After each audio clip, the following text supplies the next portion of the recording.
Hey y'all, we are back with slope intercept form. Last time we were here, we were checking out the idea of the matchsticks and the ducks and the blocks, thinking about where it starts and how it changes between each one. And where it starts was when the x was 0, how far up on the y was it, right? So 10. And then how it changes based on the slope, like rise over run. Right? And this would be like -2/3, and so the equation for this line would be, well, I started at 10 and I went down by 2/3 every time I went over on the x. Or if you rewrite it, y is -2/3 x plus 10. Cool. Check out the previous video if that's a little strange to you, but we're going to keep moving with that and try to attack this style of problem, which is they want you to build a line. Oh, I'm not here. Where am I? They want you, there I am. They want you to build a line that goes through this point and has that slope. And one way to do it is just plot the point. And the point is 1, 3, so 1, 1, 2, 3. So there's our point. And the slope is 2. So slope being 2 really means 2/1. It's a fraction. It's rise over run. So to go to the next point, you'd rise 2, 1, 2, and run 1. That's the next point. And you could sort of make a line like that. If I could draw a straight line. Whoa, whoa. There it is. And you could see where it hits the y-intercept right there. Ding. That looks like at 1, right? At 0, 1. So then this is the c value we want, this piece. And so your equation would look like y equals the slope that we were given, 2x, plus the c value that we figured out. Now, I just used a line to figure this out, but what we can also do is try to figure this out in a more systematic way, which is like this. If you are looking to fill in this equation, what we're trying to fill in is this piece and this piece. We want an equation eventually that looks like 5x plus 7, right?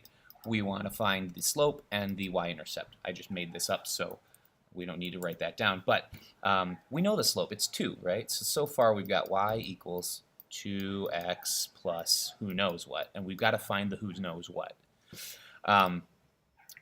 Wouldn't it be nice if we had an x value and a y value? If we could plug those in there, then the only thing we'd be missing is the c value. And lo and behold, they've given us this point that it needs to go through. And this piece is an x value, and this piece is a y value, right? So if we take the x component and put it in for this, right, I guess it would be here, and you take the y value, right? You take the y value and you put it in for this, it would look like 3 equals 2 times 1 plus c. And if you multiply 2 times 1, gives you 2, still have the plus c. We're trying to solve for c, so we'd subtract 2 from this side, we'd subtract 2 from this side, and you're left with c is 1 is c, and so now we can put this back into this equation, and your final equation for the line is y equals 2x plus 1, just like we thought way back here. Oh, yeah, plus 1. So if we look back to all this stuff, bing, that was this spot, and that's what we had before, which is great, but we didn't need to graph it, because I'm not always carrying around graph paper, right? So let's take that same idea and try it here. If you felt somewhat confident, try it, pause me. If you're not sure, then let's try it together in 8 seconds. All right, that wasn't 8 seconds, but let's go anyway. This is sort of a progress, right? I know I want to use this equation. I know that's the equation of a line. I'm trying to make a line that has this slope, goes through this point. And so before we do anything, I'm just going to make a quick graph and pretend I'm going to do this long way. So there's 3, 1. So that's our 3, 1 point. it has a slope of 2/3, so it goes up 2 and over 3. So that's our next point, and so here's our line through it, and so it looks like it'll hit somewhere around 0, maybe 1, maybe -1, I can't quite tell. So instead of graphing it, because I don't always have graph paper, let's try it with this format. So I'm going to write out I want this to look like y equals slope x plus c. They've given me slope. Another way to say slope is gradient. So let's plug that in. 2/3 x plus c. Man, I'd like to figure out c, and they gave me an x and a y coordinate that makes this line true.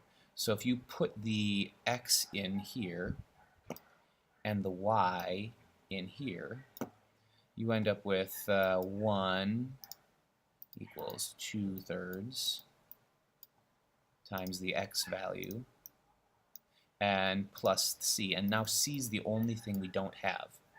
So if you multiply 2/3 times 3, it's really like saying 2 divided by 3 times 3. This is just 2. If you're not confident with that, think about it like this. 2/3, 3 is really 3/1. And when we multiply fractions, you multiply everything on top, and you multiply everything on bottom.